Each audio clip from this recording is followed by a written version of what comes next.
there's an obligation for transparency in government. Not through this vehicle though. I mean, there's nothing that requires us to put it up on the website and do what we're doing. There's nothing that mandates it. Well, I agree with that, but I mean, just a lot of cities are kind of adopting this method of putting them online and allowing their residents to see. Yeah, oh yeah, I mean, if you're arguing what is the right thing to do, I think we would all agree that this is what you want, but I mean, in terms of the law, I don't think there's anything that says we have to do it. And Alex, it just leads to the reason for the question. Does it have to be online, or could it be on YouTube? How are we doing it versus how we have to do it, and is the expense because of how we're doing it? And if we can do it in a different format, save a lot of money, and still provide the transparency that we all want, maybe we could consider that. And maybe it's not 30,000 or 80,000. Maybe it's $1,000 for a camera, and you know, a high school kid who's getting paid something because he's in a video class to film for us, and we have our own YouTube channel. I don't know. I'm not that good with video either, but if we don't have to do it the way we're doing it, you know, I keep challenging. I think you guys have all heard me say, just because we've always done it that way is not the reason to keep doing it. So what's the obligation versus is there a workaround that we can do, make everyone happy and save a lot of money? Here's what I think more people have TVs than computers with cable, you know, so I think getting away from TV is a huge mistake, because I think that's where a lot of our, you know, our elderly senior people probably, and I think our meetings being televised is where most people get their information regarding things, and this is a priority. To me it is anyway. Well, there's a couple things. Number one, Taylor has historically been the leader in all of these fields, so you know, digressing to some of these other options, could you? Absolutely. Would they be better than nothing? Absolutely. But would I say that that's where we want to go as a community? Probably not. I think, you know, we want to advance, possibly even to the point of, at some point where study sessions are part of that equation rather than through, you know, handheld cameras, and people get to see this dialogue. Because oftentimes they say, well, why did you vote yes on this with no dialogue? Because on Monday night, is when most of the heart of the dialogue takes place. So if we had better technology, more sophisticated technology, you could probably do that. Now, maybe not post it all over the website, but you know, you could do things differently.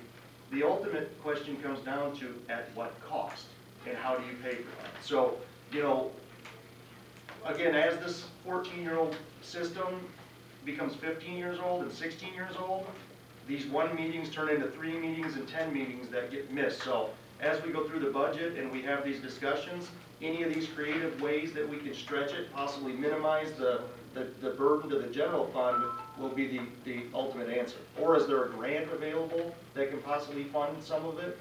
You know, we don't know. You know, I hear Ramowitz has a pretty good system. But it's interesting because they don't televise it. They have a YouTube channel. They have everything you just talked about, but they have production equipment. And some of the complaints we're getting is I can't see March. That means people want to see what was recorded, not necessarily live. And I'm not suggesting they don't want to see it live. I'm just saying that there are a lot of people that find value in seeing a tape. And going back. So if this is a happy solution until we can afford an 80-grand system that can do it live, maybe it's something we should consider. Well, but then again, they want to see the replay too, not necessarily on the computer. Because the replay on Thursdays. Those are endless, right? You know. We did the live March. So it went live, but we don't have recording because the recording failed. Then people will complain about that. So if you do the regular video and somebody shot the video, and if it's not a good audio in it, then it's useless too, and then people will complain saying, hey, I cannot hear the audio. Now, does that mean that the March wasn't replayed on the Thursday because we didn't have a recording, or last month? Yeah. Yes. So there was just the live and no Just replays. like it. So. Are we allowed to have a sponsor for our meetings? Taylor City Council meetings sponsored by Joe's Crab Shack, you know, or something. I don't know. You know, hey, it's great advertisement, you know. It just gets tricky with Comcast with them on And not only Comcast, but because you're dealing with other cable agreements. Right. Well, that's what I'm saying. One could be yes and one could be no. Right, it wouldn't be necessarily a cable. Yeah. Well, we've actually had that discussion, and there really is a gray area of what is a commercial and what is a sponsor. Right. And we can have multiple. We've looked into it. We're still waiting for some definitive answers. But even if so, then we got to go out and find willing partners to do that with. But you know, what I would encourage is that we continue to have the dialogue. If you guys have suggestions, you know, whatever we can do to, you know, improve the transparency, that's our goal. And again, to the point of possibly even having these meetings, you know, that are being filmed as well.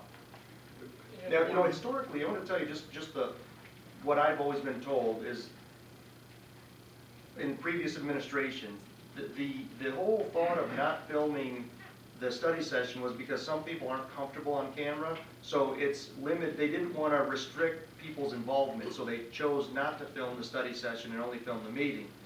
Well, I mean, quite honestly, I think if you run for this position, you have to understand that that just comes with the territory and that we should be moving in that I direction. tell people to come to these. I do too.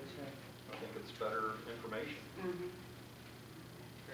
Just for more other Absolutely. issues, is like, you know, when you talk about making it live and people watch TV, right? We only cover 1/3 or 2/3 of the population because of not having any viewers. That's another cost. And why don't we have the U-verse? Because AT&T, after the back channel and all that came through, AT&T came and said, okay, we have a channel for you reserved on our data center. You can send the stream to it. So we need to buy stream equipment and we need to buy the, Would that be covered in the $80,000 if we did that? Okay. no, there is ongoing per month $1,000, which is $12,000 per year plus equipment. Oh, that's like a subscription. Because you gotta have a line to that. Plus I Right, have right, I got DirecTV, you. so we need to have that stream too. They, not possible. They don't have a channel. DirecTV, Dish, I cable. got 1,000 channels, I can have one. Yeah, 1,001. $8 for it. We got one right here, give her a $1,000 camera. There you That go. school kid right over there. She could do it. I was hoping for someone more than a freshman or sophomore though. We're pretty smart. But I have a question though. Who uploads the meetings to online? Right now, we are working with Alan, and Alan gets the DVD, converts into the YouTube Vimeo format, like a YouTube or Vimeo, and then uploads it.